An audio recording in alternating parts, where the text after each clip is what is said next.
Okay, how important is diet for a pregnant mother to avoid even this kind of condition?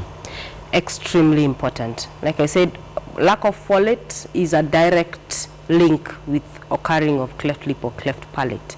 And folate is found in your diet. It is found in supplements. And therefore, you will find cleft lip occurring in the very poor patients because of poor diet. You will find it occurring in young mothers who are hiding the pregnancy and therefore have not been feeding well. Its diet is very important, not just for cleft lip and palate, but for other malformations. General health of the baby. Yes. What foods does one get folate?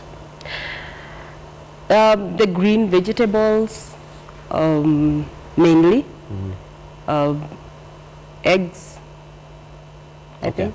And one of the things that is associated with pregnancy is cravings. And I think from scientists' perspective, a craving is probably your body telling you it's deficient of something. Does lack of folate create these cravings? I'm not sure the cravings are about lacking folate. It's more about lacking the micronutrients. The calcium and... yes, and the like. But that is also an indicator that if you're lacking one, the likelihood of you lacking the others are very high. So if you're having cravings during pregnancy, it's good to go have yourself be given a supplement. Actually, it's not about having cravings. It's about when you get pregnant, start with the supplements.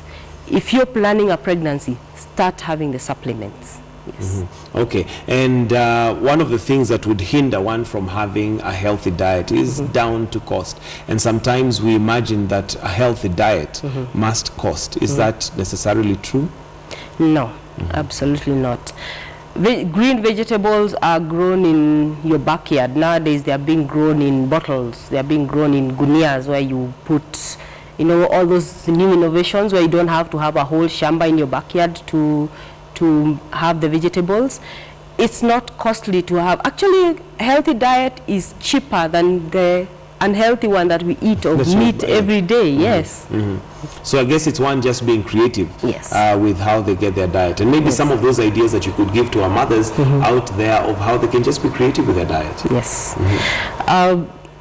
Ensure that your diet has vegetables. Regardless, the man in the village eats better than the person living in Nairobi today. Why? They are eating their githeri. If you're a Kikuyu, you have your beans and maize, and they have thrown in some pumpkin leaves. That's a complete balanced diet. Have your vegetables with whatever meal you're having. Have your proteins. Your proteins don't have to come from meat. We have beans and dengu, peas. They're all sources of protein, and an egg is a source of protein. And have your carbohydrates. Your diet should largely, I'm not a nutritionist, but your diet should largely be the vegetables, the proteins, and the carbohydrates is a smaller proportion. Is a smaller proportion.